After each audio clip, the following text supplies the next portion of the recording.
क्या तुमने कभी सोचा है कि भगवान विष्णु जब भी प्रकट होते हैं तो उनके नीचे एक विशाल नाग शैया बनी होती है? क्या तुम जानते हो कि यह केवल एक नाग नहीं बल्कि स्वयं जगत का आधार है?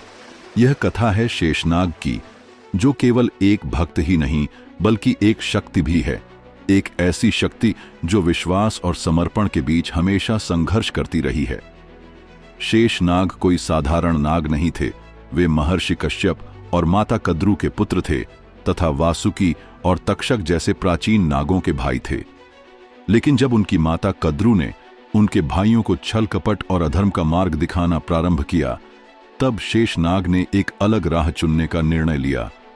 सोचो, तुम्हारे सामने एक ऐसा मार्ग हो जिसमें तुम्हारा परिवार, तुम्हारी जाति, तुम्हारा वंश हो, लेकिन वह मार्ग अधर्म और पाप से भरा हो, तब तुम क्या करोगे? शेषनाग ने कठोर निर्णय लिया। उन्होंने अपनी माता और भाइयों तक का त्याग कर दिया और घोर तपस्या करने के लिए हिमालय चले गए। कल्पना करो, एक ऐसा महाशक्तिशाली नाग जो स्वयं सृष्टि का सबसे बलवान सर्प था, लेकिन जिसने ज्ञान और शुद्धता की खोज में अपना सर्वस्व त्याग दिया। उनकी तपस्या इतनी कठोर थी कि स्वयं ब्रह्मा जी उनके समक्ष प्रकट हुए। ब्रह्मा जी ने कहा, तुम्हारी तपस्या अत्यंत प्रशंसनीय है, वर मांगो।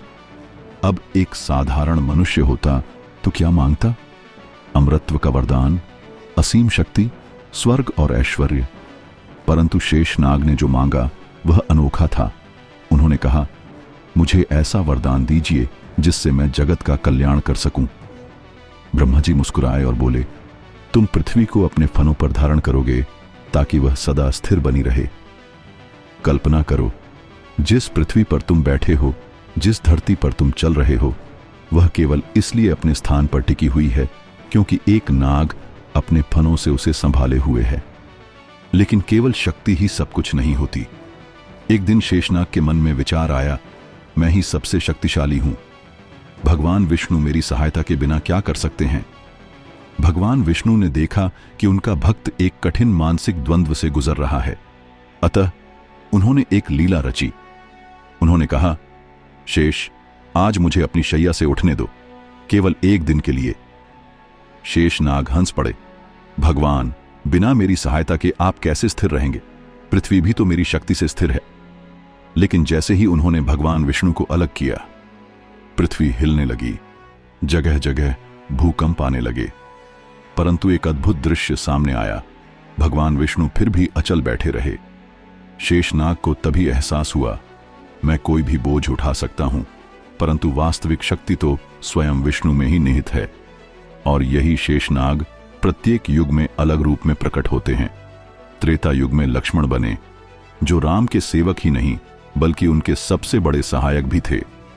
द्वापर युग में बलराम बने, जो श्री कृष्ण के बड़े भाई थे, शक्ति का प्रतीक, जो हमेशा न्याय और सत्य का साथ देते थे। कलयुग के अंत में जब भगवान कल की प्रकट होंगे, तब शेषनाग भी एक नई भूमिका में जन्म लेंगे और तब अधर्म का संहार होगा। यह कथा केवल एक नाग की नहीं है, यह उस शक्ति की कथा है जो सेवा और बल के बीच का अंतर समझती है। तो सोचो, क्या तुम्हारे जीवन में भी कोई ऐसा अहंकार है जो तुम्हें अंधकार में धकेल रहा है? क्या तुम समझ पा रहे हो कि वास्तविक शक्ति शरीर में नहीं बल्कि भक्ति और समर्पण में निहित है?